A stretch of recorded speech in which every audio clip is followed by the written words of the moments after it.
What time the other show start? And what is it? Sorry, 6. Oh shit, let's get to it. That dude who's on. I missed him. Remember my high ass came in like y'all ended. Yeah, what we said, man. I just like to fill him in. Did you see that link I sent to you? I add them captions to that last little part. Yeah, I could do that. I think I finally figured.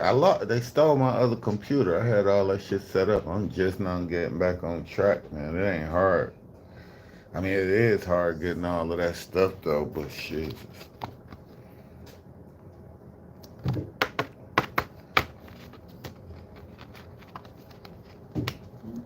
Damn, I wanted to.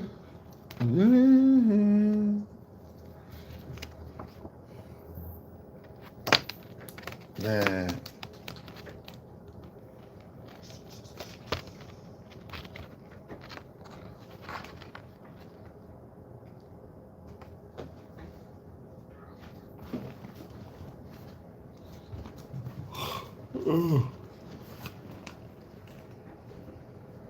Fuck, got a mouse in the house too. Really? Huh? You said what? I got a mouse I gotta get to too, man. Who? A mouse is up in my set, bro. For real? It's killing me, man. And I missed him this morning. I thought I had him. I woke up and I heard it go off, and his little sneaky ass got away. Pissed. How did you avoid all them glue traps and the damn trap? Went around all of them. He got the fucking peanut butter out of there too. He cannot get in that hole and get that peanut butter out without dying. Not yet. Let's get it on. Shouts out to my people, man. Don't forget about the Art Fest coming up, man. We got a whole bunch. We should be on the green today, but people messing around. Right. I'm sitting here. Yeah, I didn't even think I thought we wasn't coming. I thought we was going.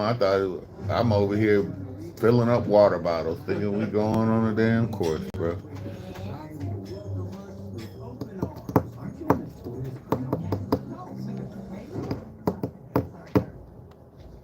Yeah. See how we do. Come on now.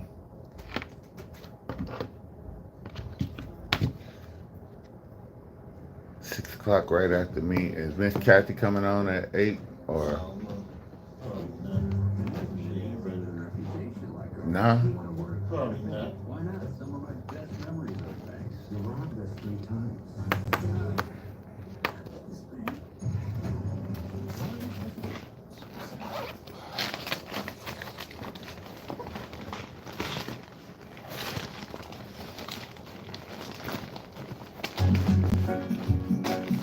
Oh, sounds like the music of Cannabis sativa.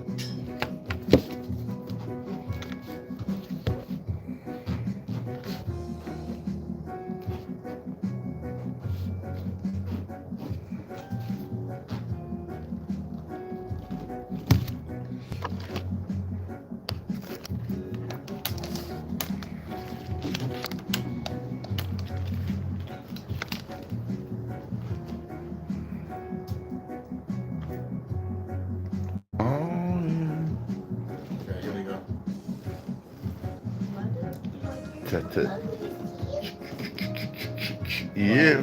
4, 3, 2.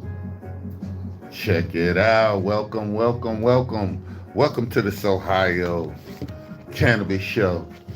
Brought to you here on the Voice It Radio Station. Voice It Radio Station, home of a lot of shows, including a new show starting right after mine on the Tuesday Power Block. My name's John Will. I kick off this Tuesday first. It's my pleasure. EP, fill me in on who's coming up after us. Conversations with Keith. Conversations with Keith is filling out after me. I was actually a little preoccupied. I really wasn't even preoccupied I really got high last week on the other show and came in like right when they got started on time, which they never do. We never do. I ain't gonna say they. We never do. And I kind of missed it. So conversation with Keith followed after me, and then after that at 7 o'clock we got my man Al Porter with the hip hop workshop, the longest running probably hip hop show in America. I'm thinking 20 some odd years and 13 years at least here at the Voice of Radio. So shouts out to him. Al's always got good political stance and great hip hop interviews and content. So check him out after us. And then I'm not sure Miss Kathy gonna make her show, but possibly Miss Kathy. And then Hot Mess in the Evening with my man EP from Cleveland at 9 o'clock, and we'll be on that. The Weed Man, Miss Kathy, Miss Mickey. So definitely, man, thank y'all for tuning in. And as we always like to do on the Sohigho Cannabis Show, we talk about information, cultivation, and legalization of the cannabis plant here in Ohio. I'm gonna do a little bit of review first. Like last week, we was definitely talking about outdoor, and tending to your outdoor garden. So, like right now, we added some amendments. I actually put some heavy 13 and top dressed the outside dirt and got crazy results. Let me tell you right now. I went from a 3 day kind of yellowish outdoor. Felt like the weather been kind of herky jerky a little bit, but it just came through already. And I believe about three of our plants, FFMC out. It's out toward the lake, Lorraine. I don't know if that make a difference to you guys, but they definitely turned. We had those outside for about a good, I'm gonna say, if I look at the calendar, I believe it's been 6 weeks since we put sort of a bigger mother plant outside and got it into the dirt, and it's doing very good. Also, I would be much remiss to not say that I'm gonna miss my brother, the blind bug cultivator, and not having him on. We'll be Zoom calling him in, but he's gonna pull up from the great state of Ohio and jump out the frying pan right into the fire and move down to the Lone Star State. So shout out to my man JB. I appreciate all the times he's been on the show. He's been he's been on the show probably the most. Him and Ramon probably about three times apiece, and Ken Cody been on about 3 times. So definitely safe travels. Keep your YouTube channel on and anything I could do. And look him up on his station. Like I said, he has the information on hydro and DWC growing. That's where I get all my testing from and everything. It's gonna be sad, but hopefully his genetics keep going. And I definitely want to get to some of his plants and get them going. Shouts out to my man E-Dub out in another E-Dub out toward Ravenna, who is got our genetics going, looking very good. We are up to about 6 feet tall trees. I gotta bring some pictures in, EP. I gotta get some pictures so you can put up on Facebook of what these outside plants is looking like. We are legitimately, they are taller than me. They started off below my kneecap, a little scrawny little stalk, and now we have about, I can't even tell you, about 20 to 30 good solid main branches. I won't say all colas. And then the height is ridiculous. And we are already like this far into the season in July. I didn't start wrapping my plants up to the end of August when I thought it was really going in the bud and then they were spreading apart. So what I mean by that is just gather your plants up so they can use each other for the support. Right now in Northeast Ohio, we've been having a lot of storms blow through. And last year it was the same thing. It was just a little earlier. Last year in the spring, we caught a few tornadoes and the wind blew a lot of things over. So this year it's a little later. It's definitely way more humidity. We got to be up in the 80-90% outside, legitimately. And we've been hovering around. I think when we came in today, it was about 89 degrees, 89, 90 today. And the last couple of days, it's been 94. And I want you guys to remember, if you felt like your seedlings or a plant is too small, just use some of the brown, use some of the netting paper, and then you just could cover up your plant so you could block some of the sun from laying very heavy on your plant. If you felt like they was drying out too much, take some preventative action. I mean, the benefit of and what we like to grow outdoors with is just we like to set it and forget it, but that's not absolutely the truth. You still need to maintain and check in on your plant. Remember, there is no barometer, there is no meter that can tell you how good your plant is growing until you look at your plant itself. There's nothing that's going to tell you the greenness, how much phosphor, how much nitrous or any nitrogen you need into your plant besides the plant. Read the leaves, read the stems, look up on YouTube, and like I like to tell everybody, follow just one person for the information or follow who they learned their information from if you want a little difference of opinion, because it's a lot of ways to grow the cannabis. You have to stick to one, but if you mix in hydro techniques in with your natural dirt techniques, sometimes they'll work, sometimes they won't. Now we're talking about just some of the regular things like nutrient deficiency, purpling of the leaves. Usually that's a calcium magnesium uptake situation. Those can be addressed across the plant in general, but be specific to what you're doing in dirt versus what you're doing in hydro. Specifically, like I said, when with dirt, we went back in. A lot of times for dirt, what I usually do is just go right over the top. I go straight to Walmart and buy red ringer earthworms. Red ringer earthworms, you just put them over the top of the plant, and I promise you, they'll do what they want to do. You just dump that container out, they'll bury into the ground, and before you know it, you'll have your dirt to turn from sandy, not moist, to more black, enriching dirt. And so what that is doing is making a more of a environment for the microbes that's healthy to your plant to grow. That's what we're looking to do.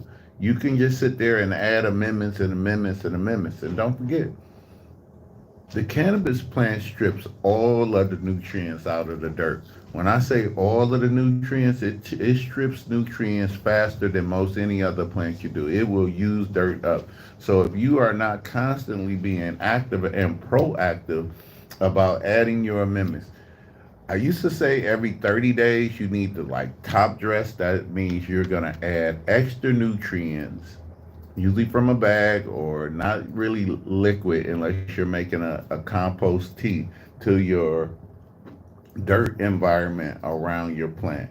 And that is not really for all of the nutrients to be uptake to the plant. It's more for the nutrients for the dirt. You want to keep that microorganism system that's going under the plant in the dirt alive and healthy. The best way to go about it, the most common way, is worm casting. Now, everybody that's advanced, I want you to start adding insect frost into it.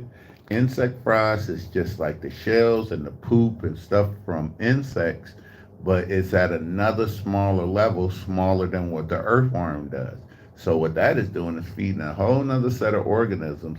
And to me, since we've been using it, it's been a little bit what's been keeping our pests away.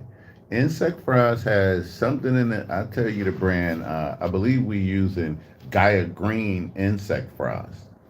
Just sprinkle that in with your top dress and water that in. And remember, when we top dress and when we add in top dress, that means we're just massaging the dirt with whatever nutrients you got right into the top of the plant and watering it through. That's going to take about 6 or 7 days before it uptakes. Now, if you make a compost tea, which everybody should be doing, all your fruit scraps, your banana scraps, everything. What I usually do, since I don't want my kitchen stinking, I usually put all my food scraps that's natural into the freezer, and then I freeze them all. And when I get ready to make a compost tea, I dump that bag out. I usually fill it up with I use RO water. It's reverse osmosis water. I get it out my sink because I'm here in Cleveland. I want to get the fluoride out. And then I put my air stones in it and I start bubbling that water for 2 or 3 days. I put all of my fruit scraps into. I use a stocking. If you ain't got a lot of money, just use a stocking. You want something nice, they sell little bags. It's a net bag. And you just let that bubble for 2 or 3 days. And then you just add it to your plant. If you have leftover of any of that, you could put it in your sprayer, spray your bushes down, spray your grass down. But if you don't have enough for the grass, you'll learn a quick lesson. Wherever you spray at will be the healthier grass, and you'll be making a compost tea for your grass. But you have to be careful for that because you'll make your grass grow crazy. If you used to cutting it say once a week, you'll be cutting that thing 3 times a week because your dirt environment, like I'm talking about, is going to be way more healthier. So it's a little bit of outdoor tip. Don't forget to wrap that stuff up. You get the chicken wire net. If nothing else, gather everything together with a nice rope so you're not breaking through the stalks. We kind of got away from the twisty ties because they cut into the plant. They do sell a twisty tie with they sell a twisty tie with for some foam around it that is very good. It's a green rope. It's an indoor garden, Grow Wizard, and most of our great grow stores around has got that in there. Uh, and that's the best way to protect your plants from like cutting into the stalks and things. If you just out there trying and you're trying to get it outdoor, this is probably about your last couple weeks because when the snow hits, you want to be already in budding. What's gonna happen if you put something outside? You're gonna have a big plant and you're gonna be trying to get it inside before the frost hits, before the snow hits, and you're gonna be working to get it inside, and that could be a humongous plant. So if you're not growing in dirt, you shouldn't be putting too much out, or if you can put it out, you should almost put it out a plant that's already budding. So that's not crazy. So if you are trying to start right now, start with your seedlings and just go ahead and grow them out for 14 days and flip your light in your tent or wherever you popping your seedlings at to 12 and 12 to make the plant flip into budding. And that is so important. If you put it in budding and you put it outside, it's already gonna go into budding. You're not gonna have to wait for it to turn automatic. That's true for feminized seeds and regular seeds. Now, autoflower means the seed is gonna be budding the whole time. It's starting out already thinking that it's in budding. Autoflowers this time of year might be your safest bet to put outdoors, but do a lot of research on your genetics. I'm telling you right now, genetics, genetics, genetics. Genetics is the most important thing when we considering how strong the plant gonna be, how the yield is gonna be. First it's gonna come to genetics in my thing, and then next is gonna be your grow techniques. It's a lot of ways to grow the same damn seed, but you have to pick one and stick to it. So it's a little bit of the outdoor tips for all you guys that's out there playing your outdoor plants. That's the way to go. Uh, if you are ready to go indoor and you want to take some cuttings and things like that, don't forget, it was just a little debate on our podcast. I mean, not on our podcast. We just got a couple questions about Clonex and what do we do? What is our technique for making clones, right? Best thing we've been doing right now, me and my good buddy Baby Paul, is been on aloe and honey. So let me get it right. The aloe is the cleanser, and the honey promotes the root growth. I might have it backwards because I do smoke weed, but I'm pretty sure I got it right. So you use the aloe for the cleanser, and remember when you cutting the plants to clone, you want to cut it at a severe angle. You want to expose as much as the plant as you can. You want to get a nice angle, cut that angle, and then you expose as much of the root, and then that plant is automatically any part of the stem. Let me just get it clear. You need to be above 2 or 3 nodes, and what that means is off the stalk. The nodes are the plants, the cross plates where Little branches grow off, and you need 5 of those, and then cut it underneath there. You can do it with 2 or 3.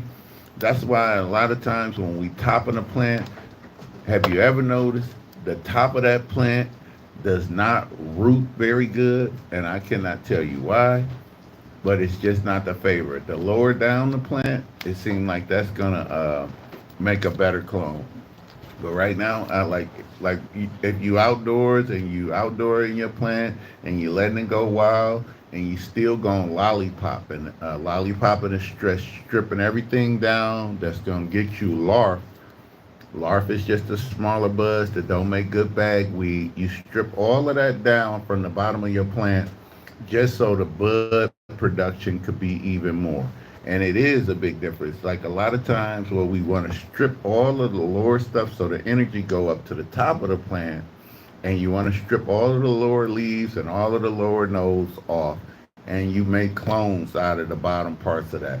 Those some of the best genetics we done had. We keep gardens going just like that. We sell clones out of that situation like there, and it is directing the energy back toward the top of the plant.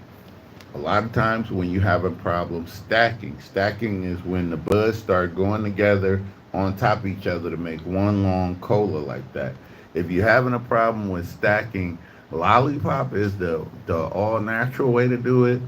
And we found out that when you going in the bud, you need to kick that bone meal up, especially say with a genetic like what's the Humboldt County genetics. They've been doing it for a long time. They just come from outdoors, and they do a very, very good job with having an outdoor plant and getting just. They don't do very good with all of the stress training. They definitely lollipop it, definitely super crop it, but not so much like mainline. And if you don't know what I'm talking about, please look it up. You can look up my man 420 Scene, check out the Blind Bud Coordinator, or you go back to some of our old things, and I'm sure I got the titles up to in the Grow series about what we're talking about, lollipopping over mainline, and all these are training techniques to make your plant have the most production. We usually don't add the bone meal is an amendment, and a lot of people don't use bone meal because bone meal comes from actually animal products. So when we did figure out a way around it, just not using it, but you will suffer a difference. As soon as we added bone meal, if you want density and tight buds, it's seeming like that is the way to go, but not before genetics. Genetics. So no matter what growing technique we use, it could be the best in the world to grow the biggest weed, but if you are starting off with a plant that's just got bad genetics, it's just not a good strain. What's wild about that is if you grow a pack of seeds from the same plant and you pop like 20, 30 seeds, old school, regular seeds where you have to sex them. And when you do that, those are the strongest genetics, they say, but it take that extra step and that extra process. It's seeming to me like those genetics last the longest, and you want to keep those males away. People aren't feeling like we're advanced enough to grow male plants. If you do, grow it way away, have a separate room if you feel like growing male plants.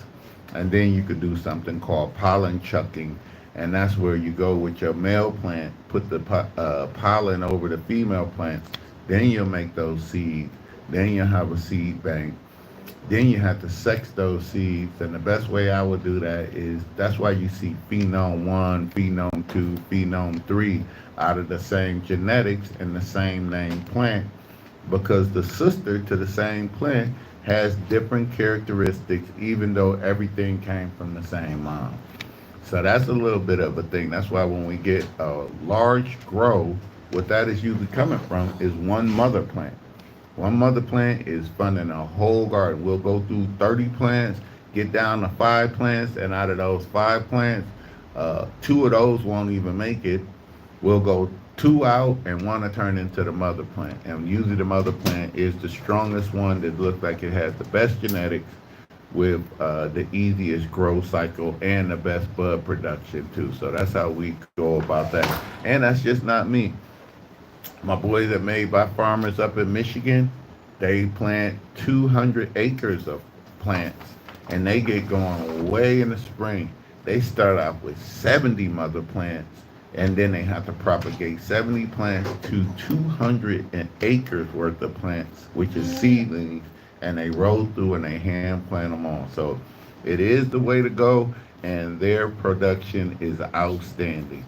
People try to talk stuff on it, but I'm trying to tell you, Michigan is about to come around the whole world with outdoor grow.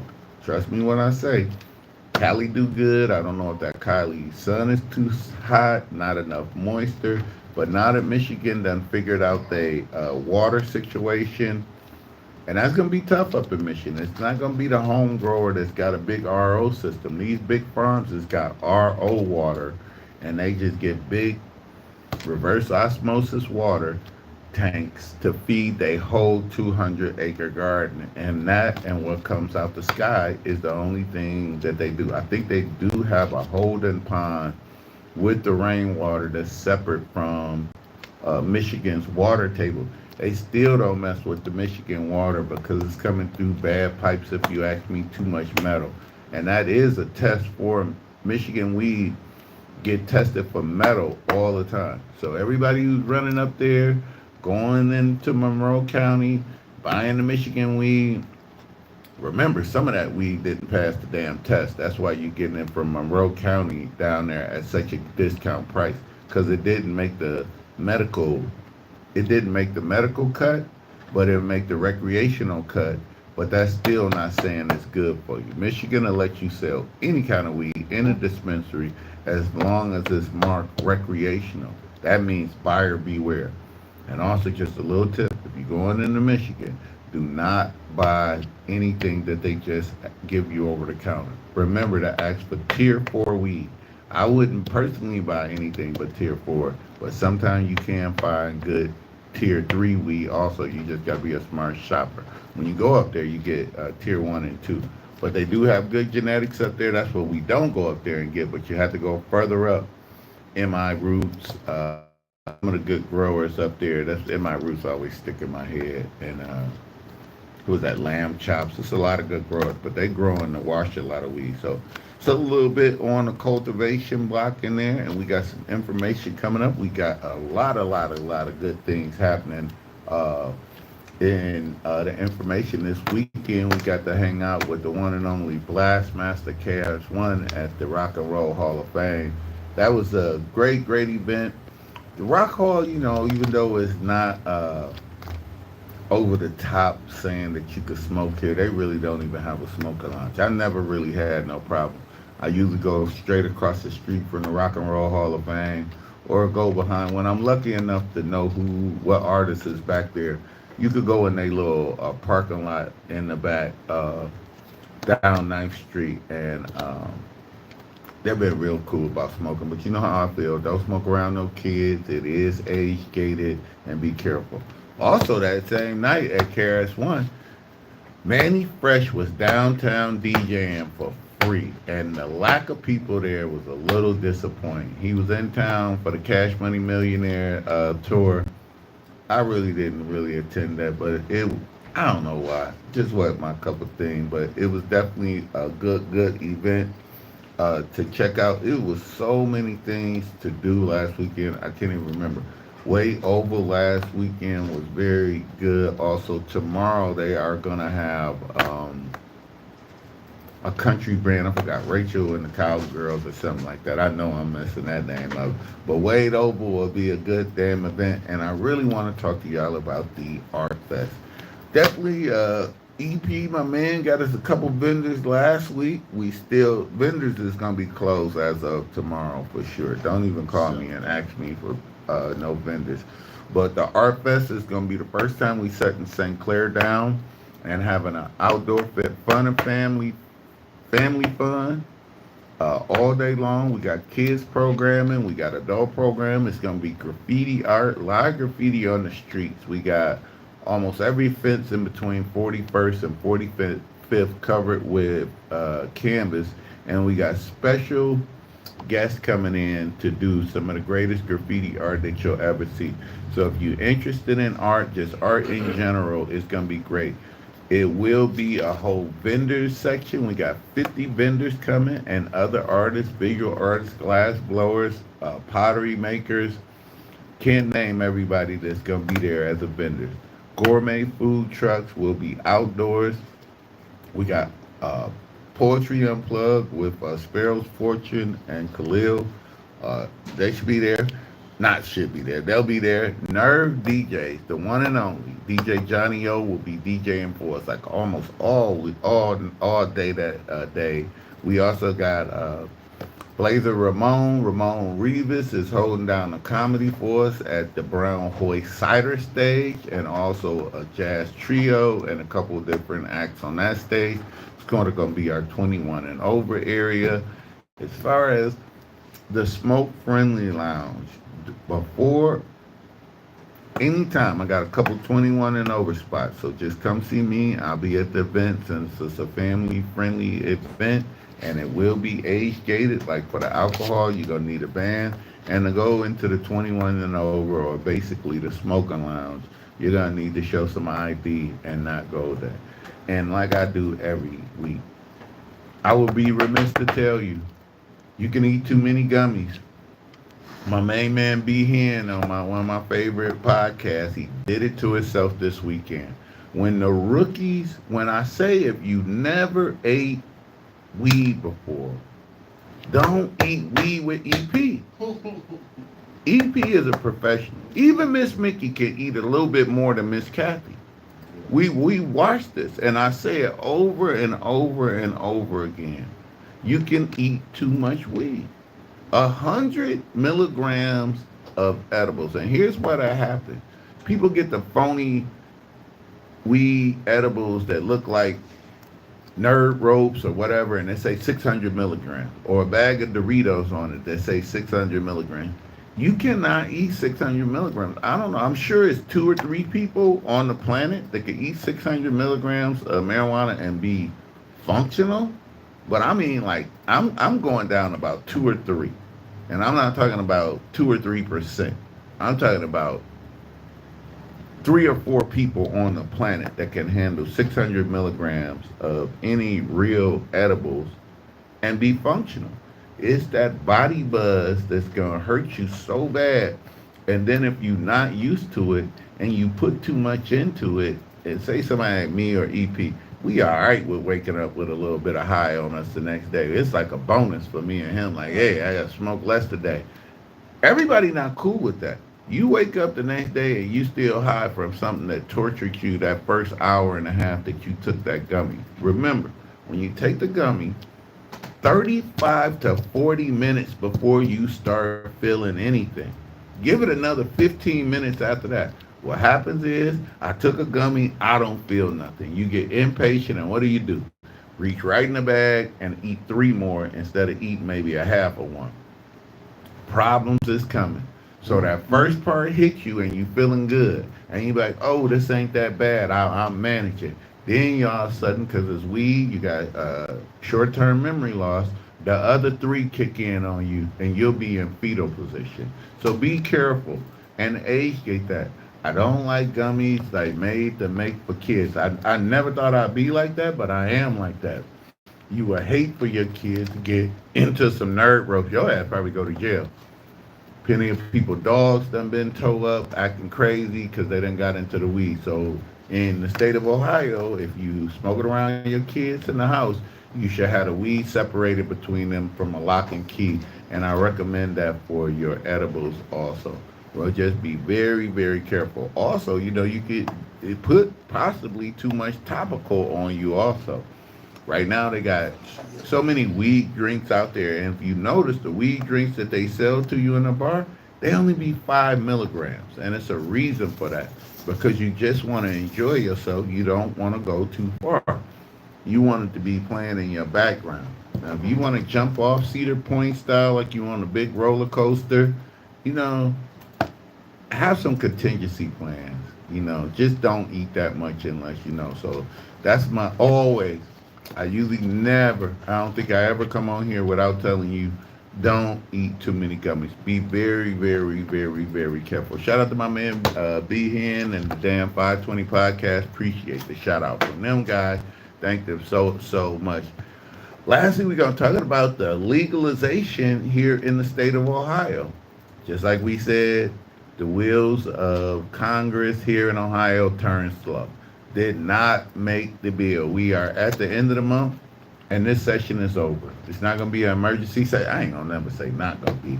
I doubt it's going to be an emergency session to go and put the weed law back on the bill. So we'll be tabling it again next year when they come back into Congress, and it'll be on first read, and we'll go through this whole thing. We are still operating on the law that passed. That's every adult can consume over 21, can carry, I believe, 100 grams of weed transporting, but it's some gray areas like that. If you were a grower and you was moving your garden from one place to another, is that illegal? It's not even defined in the law. As a grower, by now, since they changed the law over, you could easily have 18 pounds sitting in your house growing from your 12 plants that the state of Ohio allows you to grow. So what do they want you to do with the storage of it? I'm not 100% sure. It's not clear. It's no maximum. But then, like right now, we get old after 60 days, in my opinion. 60 to 90, it will hold, but you need to be experienced in how to preserve weed. Usually that's at 60 degrees temperature, 60 degrees humidity, in some type of temperature controlled environment, and always dark. Make sure when you're storing your weed, I love keeping it in jars, but keep it in the dark bottom underneath the sink in a cooler spot. And if you got one of the little pucks that'll show you the temperature and the humidity on it, those are so cheap from Amazon. If you storing weed, you should get that. Get a wine cooler is very good to get that. But we will not be changing that law this year. You know, appreciate all the people, Chagrin Valley Store and all the grow stores who supported and went down there and fight for our rights for cannabis. We appreciate y'all. Shout out to Sohigho, who had the other Sohigho, Sohigho. He was going to have a little event this weekend, and it was flooded in front of his store. One of the nicest people in the world, who has the free seed giveaway every year. He's been doing it again. Hopefully he get another date on the calendar. Always check in with Dolce Leaf Company. They always doing great things. And with the pop-ups, keep your eye on the pop-up. Paper Makers just had the tacos and tequila event. And also we had the floating tote down in Columbus. So Columbus is having a few little more events that we've been having though. And we gonna catch up to them. Don't forget, August 9th, come out to the dang art festival. It's gonna be the main thing what we gonna be doing. Later on this evening, we gonna have Hot Mess in the evening with my man EP from Cleveland. 7 o'clock, we got the doggone it longest running hip hop show, probably in radio and broadcast history. Al Porter with the Hip Hop Workshop. And follow me coming up today. We got a new second time, teased it last year, first time solo. Conversations with Kev. Keith. I'm gonna get him right. Conversations with Keith coming up next. Once again, I'd like to say thank you to the Voice of Radio, and specifically my main man on the boards today, my man EP from Cleveland, man. We appreciate you giving us this platform. Stay safe, everybody.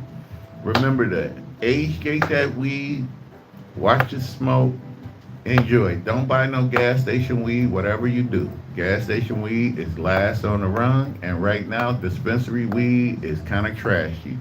See your plug, be safe, be considerate, watch out for that K2 that's been out there also.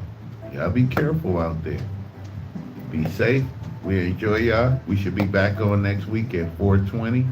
And like my man EP say, smoke weed so you don't punch nobody in the face. Thank you. Shout out to Facebook. Little 40-minuter.